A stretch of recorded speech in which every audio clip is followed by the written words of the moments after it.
Como Fulgêncio Batista morreu?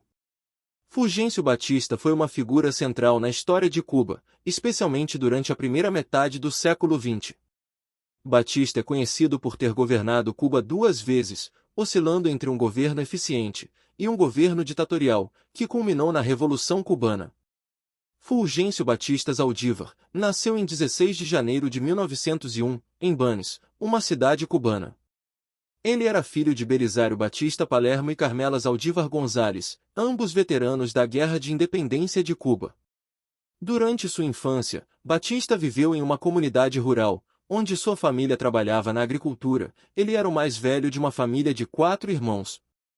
Apesar das dificuldades, Fulgêncio conseguiu frequentar uma escola americana até os 14 anos de idade. Em 1915, com 14 anos, sua mãe vem a falecer, e ele teve que deixar a escola para ajudar a sustentar a família. Ele passou sua adolescência toda trabalhando nos mais diversos empregos como aprendiz de alfaiate, mecânico e vendedor de frutas. De acordo com que ia envelhecendo, o jovem também começou a trabalhar em serviços mais pesados como plantações de cana-de-açúcar, docas e ferrovias, enfrentando dificuldades financeiras e condições de trabalho duras. Em abril de 1921, Batista se alistou no exército cubano, começando como soldado e rapidamente se destacando por sua dedicação e habilidades. No exército ele pôde voltar a estudar, fazendo cursos de taquigrafia e datilografia. Aos poucos Fulgêncio Batista foi se destacando e subindo na hierarquia do exército. Nesse período de início de vida militar, Batista se casa com Elisa Godines, que assim como ele era oriunda de uma família humilde. Durante o período que permaneceram juntos o casal teve 3 filhos. Fulgêncio Batista vai realmente aparecer como um homem forte na política cubana em 1933, quando foi um dos líderes da chamada Revolta dos Sargentos que ocorreu em Cuba. A revolta começou em 9 de setembro de 1933, liderada por Batista e outros sargentos descontentes com o regime autoritário de Gerardo Machado. A revolta rapidamente ganhou apoio de estudantes e trabalhadores, levando à renúncia de Machado em 12 de agosto de 1933. Com a queda de Machado, Batista emergiu como uma figura poderosa no cenário político cubano. Ele foi nomeado chefe das Forças Armadas e, apesar de não ocupar oficialmente a presidência, exerceu grande influência sobre o governo, conhecido como La Pentarquia, composto por 5 membros que se revezavam na presidência. Neste momento de Cuba, a política na ilha estava bastante instável, ocorrendo várias trocas de presidentes em poucos meses. A influência dos Estados Unidos, que desejava um presidente favorável aos seus interesses, sempre pesou na política, e Fulgêncio foi visto como uma boa opção para os interesses norte-americanos. A chegada de fato de Batista à presidência de Cuba ocorreu através de uma eleição realizada no dia 10 de outubro de 1940. Durante seu primeiro mandato, Batista implementou a Constituição de Cuba de 1940, considerada progressista para a época. Esta Constituição trouxe reformas sociais importantes, incluindo leis trabalhistas que favoreciam os sindicatos e uma maior inclusão dos comunistas no cenário político, apesar de suas futuras políticas anticomunistas. No contexto internacional, o governo de Batista alinhou-se com os aliados durante a Segunda Guerra Mundial, declarando guerra ao eixo em solidariedade aos esforços globais contra o fascismo. Essa decisão posicionou Cuba como um participante ativo no cenário mundial, contribuindo para a luta contra as potências do eixo. Apesar dos esforços de Batista, seu governo enfrentou críticas e desafios. A corrupção era um problema persistente, e muitos acusavam Batista de favorecer seus aliados políticos e empresários.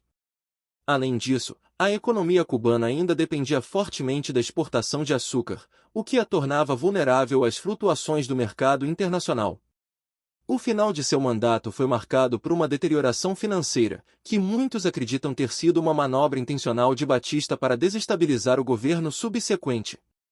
Em 1945, após o fim de seu primeiro mandato, Fulgêncio Batista se casa pela segunda vez, agora com Marta Fernandes Miranda. O relacionamento deles se iniciou antes mesmo do término do casamento anterior. Juntos o casal terá 4 filhos. Antes de deixar o poder da ilha, Batista apoiou o candidato Carlos Saladrigas Zayas para sucedê-lo, nas eleições de 1944.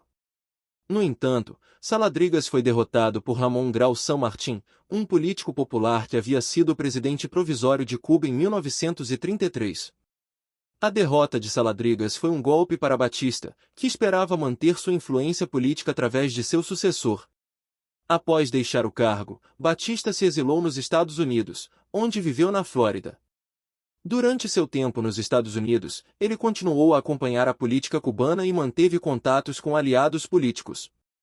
Fulgêncio Batista permaneceu nos Estados Unidos por cerca de 8 anos, até que decidiu retornar à ilha para concorrer novamente à presidência.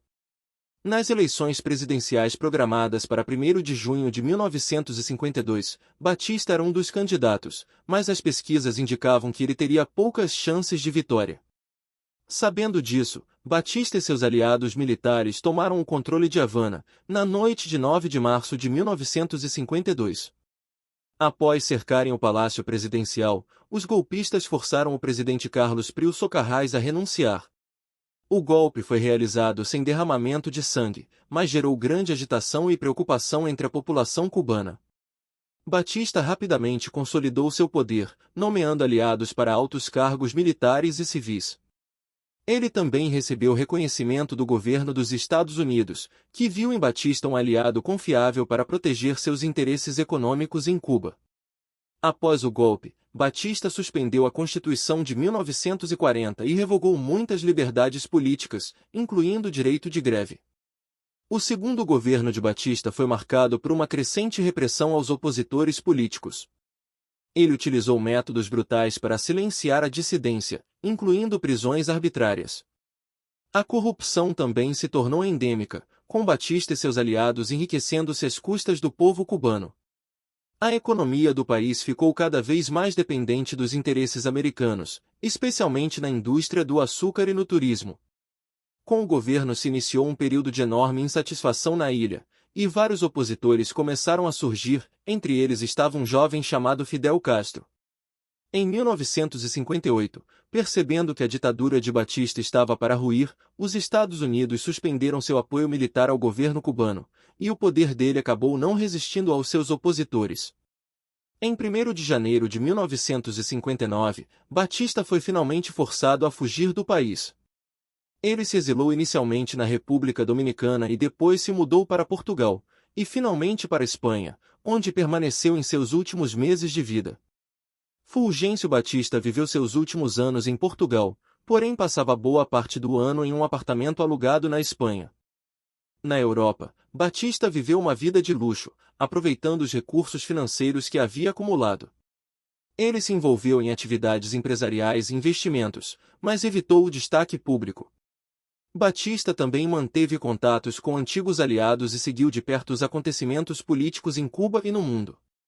Foi vivendo ao lado de sua segunda esposa Marta Fernandes, e de alguns filhos que o ex-presidente cubano vai falecer. Seus últimos dias foram passados na cidade de Marbella, onde Batista tinha uma casa de veraneio, local onde ele gostava de passar alguns meses do ano desfrutando da linda paisagem e da calmaria do local. Foi nesse cenário que o ex-ditador acabou perdendo sua vida, após sofrer um ataque cardíaco. Fulgêncio Batista morreu no dia 6 de agosto de 1973, devido a um ataque cardíaco. Ele estava com 72 anos. Ele foi enterrado no cemitério de San Isidro, em Madrid, na capital da Espanha. Fulgêncio Batista deixou um legado contraditório. Ele é lembrado tanto por suas reformas progressistas e esforços de modernização quanto por seu governo repressivo e corrupto. Sua influência na história cubana é inegável, servindo tanto como um exemplo de ambição política quanto como um aviso sobre os perigos da corrupção e da repressão. E foi assim que Fulgêncio Batista morreu. Se você gostou, deixe seu comentário e inscreva-se no canal. Até o próximo vídeo.